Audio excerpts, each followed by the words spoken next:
আমার ব্যক্তিগত একটা স্পেস আছে যেখানে আমি কাউকে ঢুকতে দেই না। আমার ব্যক্তিগত কিছু দুঃখ আছে যা কারো সাথে শেয়ার করতে ইচ্ছা করে না।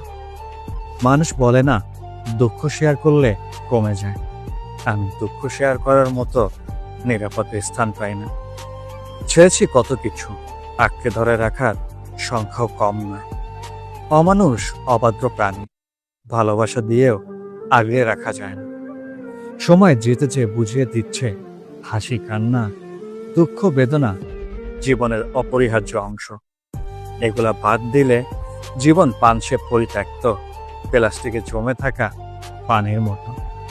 প্রয়োজন শেষে তো জীবন বাঁচানো পানির অপ্রয়োজ্য হয়ে পড়ে, নোংরা বলে ফেলে দেয় মাটির বুকে।